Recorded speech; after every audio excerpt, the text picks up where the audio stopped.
ओम शांति। 11 अप्रैल 2023 की साकार मुरली। आज प्यार के सागर, ज्ञान के सागर, प्यारे मीठे बाप दादा हम बच्चों से कहते हैं, मीठे बच्चे जीते जी मरजीवा बनो।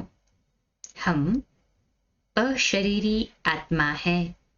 यही पहला पाठ अच्छी तरह से रोज पक्का करते रहो। प्रश्न, संपूर्ण सरेंडर किसको कहा जाएगा? उत्तर, जो संपूर्ण सरेंडर है वह देही अभिमानी होंगे। यह देह भी हमारी नहीं। अभी हम नंगे बनते हैं, अर्थात तन मन धन जो कुछ है वह बाबा को अर्पण करते हैं। सब मेरा मेरा समाप्त कर पूरे ट्रस्टी होकर रहना ही संपूर्ण सरेंडर होना है। बाबा कहते, बच्चे मेरा बनकर सबसे ममत्व मिटा दो, धंधाधोरी करो, संभालो, माँ बाप की पालना का कर्जा उतारो, परंतु बाप की श्रीमत पर ट्रस्टी होकर। गीत है, दर पे आए हैं कसम ले। ओम शांति। बच्चों ने गीत सुना। जरूर गीत में रहस्य भरा हुआ है, जो बाप बैठ इनका अर्थ समझाते हैं। इसको कहा जाता है जीते जी मरकर बाप का बनना। बाप का बनने के बाद फिर टीचर व गुरु करते हैं। ऐसे भी नहीं सभी लौकिक गुरु करते हैं, मेजॉरिटी गुरु करते हैं। क्रिश्चियन लोग भी जब बच्चा पैदा होता है तो क्रिश्चियनाइज करते हैं, गुरु की गोद में जाकर देते हैं। फिर पादरी हो या कोई भी हो, पादरी तो क्राइस्ट नहीं हुआ, कहेंगे उनके नाम पर हम क्रिश्चियन बनते हैं। अभी तुम बच्चे जानते हो, पहले पहले तो हम बाप के बनते हैं। अपना तन मन धन जो कुछ है बाबा को अर्पण करते हैं। जीते जी मरते हैं, अर्थात हम आत्मा उनका बनते हैं। ये बुद्धि में रहना चाहिए। जो भी मेरी मेरी वस्तु है, मेरा शरीर, मेरा धन दौलत संबंधी आदि जो कुछ है, भूलते हैं। मरने के बाद सब भूल जाता है। कितनी बड़ी मंजिल है। हम अशरीरी आत्मा हैं, ये पक्का करना है। ऐसे नहीं कि तुम शरीर छोड़ और मर पड़ते हो, नहीं। आत्मा कंप्लीट प्योर थोड़ी बनी है। भल बाप का बने हो, परंतु बाबा कहते हैं तुम्हारी आत्मा अपवित्र है। आत्मा के पंख टूटे हुए हैं। अभी आत्मा उड़ नहीं सकेगी। तमो प्रधान होने के कारण एक भी आत्मा वापस जा नहीं सकती। माया ने एकदम पंख तोड़ दिए हैं। बाबा ने समझाया है, आत्मा है फ्लाइंग स्क्वाड, सबसे तीखी जाती है। उससे तीखी चीज कोई होती नहीं। आत्मा से कोई पहुंच नहीं सकता। पिछाड़ी में मच्छरों सदृश्य सब आत्माएं भागती है, तो कहाँ जाती है? बहुत दूर दूर, सूर्य चांद से भी पार। वहां से फिर लौटना नहीं है। उन्हों के रॉकेट आदि तो जाकर फिर लौट आते हैं, सूर्य तक तो पहुंच नहीं सकते। तुमको तो उनसे बहुत दूर जाना है। सूक्ष्म वतन से भी ऊपर मूल वतन में जाना है। झट चले जाते हैं। आत्मा को पंख मिल जाते हैं। हिसाब किताब चुकतो कर आत्मा पवित्र बन जाती है। इस कयामत के समय की महिमा बहुत लिखी हुई है। सब आत्माओं को हिसाब किताब चुकतो कर जाना है। अभी तो सब आत्माएं मैली पाप आत्माएं हैं, यहाँ ही पुनर्जन्म लेती रहती है। तुम जानते हो ये बेहद का ड्रामा है। सब एक्टर्स को पार्ट बजाने वहां से आना जरूर है। सबकी आत्माएं स्टेज पर आनी है। जब विनाश का समय होता है तो सब आ जाते हैं। वहां रहकर क्या करेंगे? एक्टर बिगर पार्ट बजाने घर में थोड़ी बैठ जाएंगे। आत्मा बिगर पार्ट बजाए घर में थोड़ी बैठे रहेंगे। बाबा कहते नाटक में तो जरूर आना पड़ेगा ना। वहां से जब सब चले आते हैं तब फिर बाप सब को ले जाते हैं। बाप कहते हैं मैं भल यहाँ हूँ तो भी आत्माएं आती रहती है। बाबा तो परम धाम में रहते हैं ना। आत्माएं आती रहती है तो वृद्धि को पाती रहती है नंबरवार, फिर तुम जाएंगे भी नंबरवार। सारा तुम्हारी अवस्था पर मदार है, इसीलिए मर्जीवा बनना है। हम आत्मा हैं, ये निश्चय रखना मेहनत है। बच्चे घड़ी घड़ी देह अभिमान में आकर भूल जाते हैं। देही अभिमानी तब होंगे जब कंप्लीट सरेंडर होंगे। बाबा ये सब कुछ आपका है, मैं भी आपका हूँ। यह देह जैसे कि हमारी है ही नहीं, इनको मैं छोड़ देता हूँ। बाबा मैं आपका हूँ। बाबा कहते हैं मेरा बन और सबसे ममत्व मिटा दो। बाकी ऐसे नहीं कि यहाँ आकर बैठ जाना है, तुमको अपना धंधा दोरी करना है, घर संभालना है, बच्चों का कर्जा उतारना है। बाबा कहते हैं जो कर्जा हमने लिया है, अर्थात माता पिता ने जो पालना की है उसका कर्जा बच्चों को उतारना है। माता पिता की सेवा कर उनका उजूरा उतार देना है। बच्चों पर माँ बाप की पालना का कर्जा चढ़ता है। अब ये बाप तुम्हारी पालना कर रहे हैं तो तुमसे पहले ही सरेंडर कराते हैं। सब कुछ दे दो उनसे, फिर तुम्हारी पालना भी होती है। ये शिव बाबा का भंडारा है। माता पिता तुम बच्चों की पालना कर रहे हैं। शुरू में जो भी आए थे सभी ने झट सरेंडर कर दिया, अपने पास कुछ भी नहीं रखा। सरेंडर किया, फिर उस धन से बिगड़ छुट्टी पैसा आदि किसी को दे न सके। जैसे शास्त्रों में हरिश्चंद्र की कहानी है, परंतु यथार्थ तो कुछ है नहीं ना। भारत बिल्कुल पवित्र था। भारतवासियों जैसा पवित्र सुखी कोई होता नहीं। भारत सबसे बड़ा तीर्थ है जहां पतित पावन बाप आकर सारे सृष्टि को, तत्वों को भी पावन बनाते हैं, पवित्र बनाते हैं। अभी ये तत्व आदि सब दुश्मन है। अर्थक्वेक होगी, तूफान लगेंगे, क्योंकि तमो प्रधान है ना। नेचुरल कैलामिटीज आएंगी, बहुत दुख देंगी। इस समय सब दुख की चीजें हैं। सतयुग में है सब सुख की चीजें। वहां ये तूफान व गर्म हवाएं आदि कुछ नहीं होती। तुम्हारे में भी ये बहुत थोड़े समझते हैं। आज है कल नहीं है तो कहेंगे कुछ नहीं समझता था। समझता नहीं था इसलिए बाबा को छोड़ दिया ना। भले यहाँ आते हैं परंतु सब कायम थोड़ी रहते हैं। यहाँ के गए 10 दिन बाद समाचार लिखेंगे। बाबा कहते यहाँ से गए, बाबा के पास मधुबन मिलने भी आते हैं, जाते हैं, फिर 10 दिन बाद समाचार लिखते हैं कि बाबा फलाने को माया खा गई। ऐसे होता रहता है। छोटे फूल है, बड़े फूल हो तो उनमें फल भी आवे। फल आ जाता तो दूसरों को आप समान बनाने की ताकत रहती है, उनका फल निकलता है। बाप के बने तो फिर प्रजा भी बनानी है, वारिस भी बनाने हैं। ऐसे नहीं पंडा बन बाबा पास आए बस हम यहाँ पहुंच गए, नहीं, मंजिल है बड़ी। कहते हैं माया के तूफान बहुत आते हैं। अरे तुम बाप के बच्चे हो, तूफान तो आएंगे ना। कहते हो बाबा हम आपके थे, आपसे वर्षा लिया था, फिर पुनर्जन्म लेते लेते 84 जन्म पास किए, फिर आकर आपका बना हूं। मैं तो आपसे वर्षा लेकर छोड़ूंगा। तो ऐसे बाप को कितना याद करना पड़े और आप समान बनाए फल देना पड़े, नहीं तो मालिक कैसे बनेंगे, अपना वारिस कैसे बनाएंगे। प्रजा भी तो चाहिए ना, और वारिस भी चाहिए तो गद्दी पर बैठे। बाबा के पास तो बहुत आते हैं, फिर फारकती दे देते हैं। बुद्धि का योग टूटा तो खेल खत्म।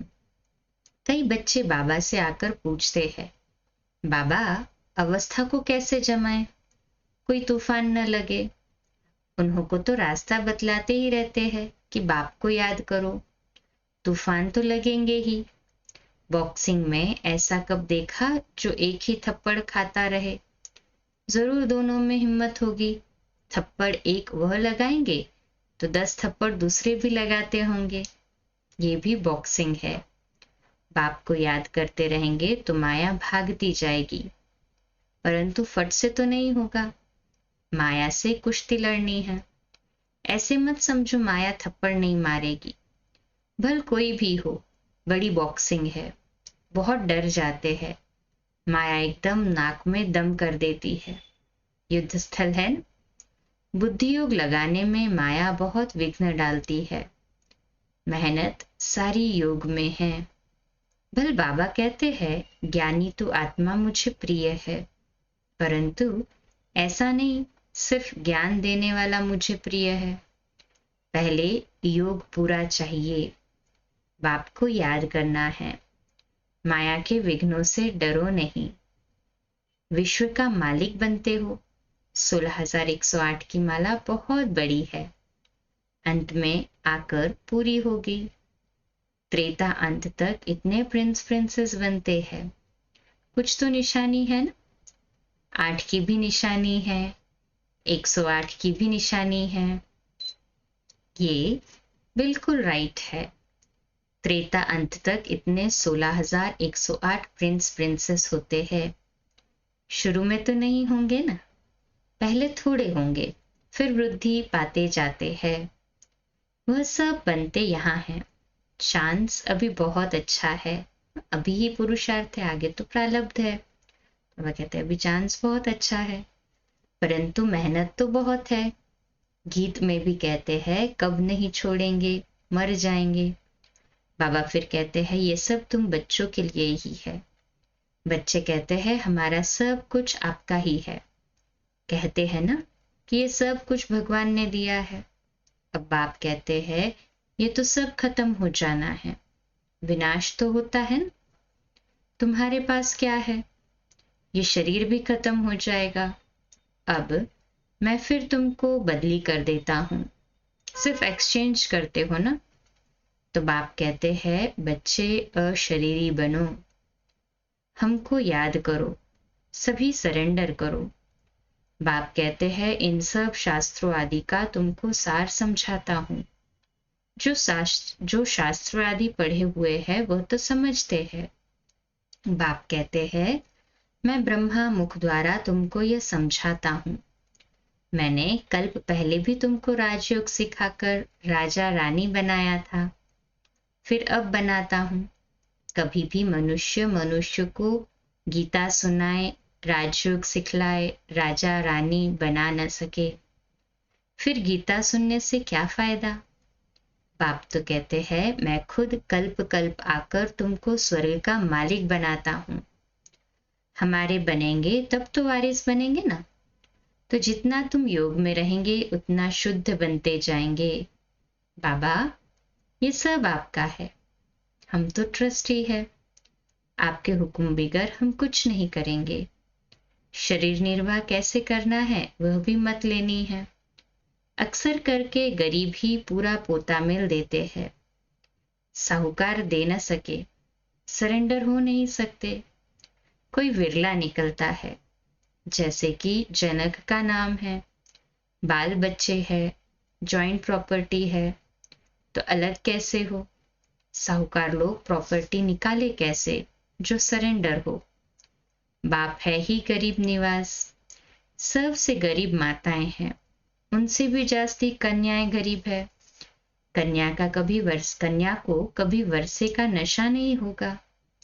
बच्चे को बाप की जागीर का नशा रहता है, तो वह सब छोड़ फिर वैकुंठ का वर्षा लेना पड़े। दान हमेशा गरीब को ही दिया जाता है। भारत है सबसे गरीब, अमेरिका बहुत साहूकार है, उनको वर्षा देते हैं क्या? भारत सबसे साहूकार था और कोई धर्म नहीं था, सिर्फ भारतवासी ही थे। एक भाषा थी, गॉड इज वन। मैं one sovereignty, one religion, one language स्थापन करता हूँ। वन ऑलमाइटी गवर्नमेंट स्थापन करते हैं। वन से फिर 2, 3 होगी, अभी कितने धर्म हैं? फिर जरूर वन धर्म आना चाहिए। 5000 वर्ष की बात है। मनुष्य समझते हैं फलाना मरा, स्वर्गवासी हुआ, शायद ऊपर चला गया। ज्ञान तो नहीं होता ना उनको। देलवाड़ा मंदिर में भी स्वर्ग ऊपर छत में है, तो मनुष्य मूंझ जाते हैं। वास्तव में स्वर्ग कोई ऊपर नहीं है। अब तुम जानते हो, बाबा के पास जाना है, फिर यहाँ आकर राज्य करेंगे। ये ज्ञान बुद्धि में रहना चाहिए, जो कोई को समझा सको। कच्चे को तो माया कच्चा खा जाएगी। बाबा के पास समाचार आता है, फलाने ने एक ही ऐसा तीर मारा जो बस मैं बाबा का बन गया। शास्त्रों में लिखा हुआ है कि कुमारियों द्वारा बाण मरवाए। इसको ज्ञान बाण कहा जाता है। सिर्फ बाप की याद दिलानी है, बाकी कोई स्थूल बाण की बात नहीं है। जानते कुछ भी नहीं। मनुष्य को तो जो आया सो लिख दिया। गंदगी तो बहुत है ना। रिद्धि सिद्धि वाले भी बहुत हो गए हैं। सच जब निकलता है तो झूठ सामना करता है। अब तुम समझते हो कि शिव बाबा है निराकार और ये ब्रह्मा है साकार। बाकी नाभि आदि की तो कोई बात ही नहीं है। वो लोग कहते हैं ना, ब्रह्मा की नाभि से विष्णु निकला, विष्णु की नाभि से ब्रह्मा। तो बाबा कहते हैं ऐसी कोई बात नहीं है। झूठ के कारण सच को मनुष्य समझ नहीं सकते। आजकल झूठे जवाहरात भी ऐसे फर्स्ट क्लास निकले हैं जो सच छिप गया है। सच्चा जो होगा वो इतना नहीं चमकेगा जितना झूठे जवाहरात चमकेंगे। तो बाबा कहते तुम किसको सच सुनाते हो तो जैसे मिर्ची लगती है। अरे मोस्ट बिलीवेड बाप से तो वर्षा लेना है, वह फिर सर्वव्यापी कैसे होगा? सर्वव्यापी का तो कोई अर्थ ही नहीं निकलता। गॉड फादर स्वर्ग क्रिएट करते हैं, तो हम स्वर्ग के मालिक होने चाहिए ना। फिर इतने कंगाल क्यों बने हैं? हम बाप के बच्चे हैं, तो स्वर्ग के मालिक क्यों नहीं है? नरक के मालिक कैसे बने हैं? गॉड तो रचयिता है नई दुनिया का, ऐसे नहीं कि वो पुरानी दुनिया स्थापन करते हैं। बाप पुराना घर थोड़े ही बनाएंगे। तो ऐसे ऐसे ख्याल करने चाहिए। कहते ऐसे ख्यालात चलने चाहिए। बच्चों के विचार सागर मंथन चलना चाहिए। अच्छा, मीठे मीठे सिकिले दे बच्चों प्रति माता पिता बाप दादा का याद प्यार और गुड मॉर्निंग। रूहानी बाप की रूहानी बच्चों को नमस्ते। हम रूहानी बच्चों की रूहानी माता पिता बाप दादा को याद प्यार, गुड मॉर्निंग और नमस्ते। वाह बाबा वाह, शुक्रिया बाबा शुक्रिया। धारणा के लिए मुख्य सार। पहली पॉइंट, माया के विघ्नों से डरना नहीं है, बाप की याद से सब विघ्नों को हटा देना है। दूसरी पॉइंट, बुद्धि से सब कुछ सरेंडर कर अशरीरी बन बाप को याद करना है। ज्ञानी तो आत्मा के साथ साथ योगी भी जरूर बनना है। आज का मीठा वरदान, मेरेपन की स्मृति से स्नेह और रहम की दृष्टि प्राप्त करने वाले समर्थी संपन्न भव। तो आज का हमारा स्वमान, मैं समर्थी संपन्न आत्मा हूँ। मैं समर्थी संपन्न आत्मा हूँ। विश्लेषण, जो बच्चे बाप को पहचान कर दिल से एक बार भी मेरा बाबा कहते हैं, तो रहम के सागर बाप दादा ऐसे बच्चों को रिटर्न में पदम गुना उसी रूहानी प्यार से देखते हैं। रहम और स्नेह की दृष्टि उन्हें सदा आगे बढ़ाती रहती है। यही रूहानी मेरेपन की स्मृति ऐसे बच्चों के लिए समर्थी भरने की आशीर्वाद बन जाती है। बाप दादा को मुख से आशीर्वाद देने की आवश्यकता नहीं पड़ती है, लेकिन सूक्ष्म स्नेह के संकल्प से हर बच्चे की पालना होती रहती है। आज का स्लोगन है, जो बाप के प्यारे हैं उनका अन्य किसी व्यक्ति व वैभव से प्यार हो नहीं सकता। जो बाप के प्यारे हैं उनका अन्य किसी व्यक्ति या वैभव से प्यार हो नहीं सकता। पक्का है ना सभी को ये? कहें हाँ जी बाबा। अच्छा, कम बोलो, धीरे बोलो, मीठा बोलो, सत्य बोलो, सोच समझकर बोलो। निमित्त भाव, निर्माण भाव, निर्मल वाणी। आज का नया दिन आप सभी को मुबारक हो, मुबारक हो, मुबारक हो। शुभ दिवस। आज रात्रि अव्यक्त वाणी पर क्लास 8:45 बजे, कल सुबह अमृत वेला 3:30 से 4:30 और प्रातः मुरली क्लास 4:45 बजे। ओम शांति।